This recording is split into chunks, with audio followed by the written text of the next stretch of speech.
the calorie in, calorie out are independent of each other, so won't trigger one another. This interesting point about the basal metabolic rate being stable. Yeah. Is that in essence because people will often say, I have a low metabolism. It's kind of like a word in culture. If someone is obese, often the diagnosis is they have a low metabolism. Yeah. Is there any merit in that? Is that true? Oh, absolutely. The question, so when you think about, body fat, you think about the energy balance equation. Body fat equals calories in minus calories out. This often leads people to say, well, just eat 500 fewer calories and you'll lose a pound of fat per week. It's unquestionably false, because every single study that we've done over the last 50 years shows that if you eat 500 fewer calories, then over time, depending on what foods you're eating, eventually your body will just burn 500 fewer calories. So that's your basal metabolic rate, the number of calories that your body is expending in one day. So we see this in almost every single study. We've known about it for like 80 years at least. You eat fewer calories, your body burns fewer calories. Well, that's going to limit how much weight you're going to lose, right?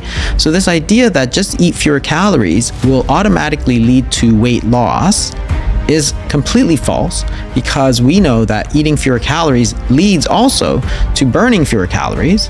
So you eat 500 less, your body burns 500 less, and you're not losing any body weight. So I go on a diet, let's say, because I'm trying to lose weight. My metabolism lowers to meet the calorific restriction that I've imposed on myself. Yeah. What then happens when I come off the diet? Does my metabolism stay Generally, yes. low? Yeah. So that's that yo-yo dieting effect. So say you start with 2,000 calories in, 2,000 calories out. You're not gaining weight, you're not losing weight, right? Now you decide, okay, I'm going to go on a diet. So you go down to 1,500 calories, thinking that you're going to burn 2,000 and the body fat's going to provide 500, right? That's how you balance that equation. However, if you eat the wrong foods and you're eating all the time, so you're eating 10 times a day, 8 times a day, like people say you should, you're eating low fats or you're eating tons of carbs, you're spiking your insulin. Insulin prevents you from burning body fat. Okay, so we've known about this for 80 years. So now you eat 1,500 calories, but you're keeping your insulin levels really high. So fewer calories, but lots of high carb foods, eating all the time, insulin stays high. You're taking in 1,500, your body is now burning 2,000, but you can't burn any body fat. So the calories that are stored in your body fat cannot be sort of taken out. It's like it's in the bank and the bank is closed. You can't take it out. So what's going to happen? Well, you don't have a balanced equation. So that cannot happen. So what happens is that in order to balance that equation, because your insulin levels are high, you're eating 1,500 calories coming in, your body can only burn 1,500 calories. Your metabolic rate has just now gone down by 500 calories. And guess what? You're not losing any body fat. So that's an example of how the calories idea is completely wrong. Because if you continue to do that, what's going to happen over time is that you get tired because you're burning fewer calories. You don't have enough energy to generate body heat. So you're cold, you're tired, you're hungry. So you say, okay, I'm going to go to 1,800 calories. So now you're eating 1,800 calories, but you're only burning 1,500 calories. Guess what? You gain weight. And you say, but how can I gain weight? I'm eating less than I did. Yes, you are eating less than the 2,000 calories you used to eat. You're eating 1,800, but you're eating the wrong foods. It's very high insulin foods. So therefore, you're going to gain weight. In fact, everybody says that. And all the nutritionists, all the doctors, they just don't believe them. They say, you're lying, you're cheating, you're eating more than you think. So this explains something that happened with one of my friends, which always puzzled me. He swears by the calories in, calorie out thing. I've spoken about him a few times. He posts about it online as well. And he actually managed to get a pretty much like 6-pack abs, pretty much. And at the time, it appears that he was eating a lot of Domino's pizzas, a lot of pizzas. And I was thinking, how is this guy eating all these pizzas, but he's using this calories in, calorie out thing? And then when the pizzas stopped, there was this yo-yo effect. Yeah.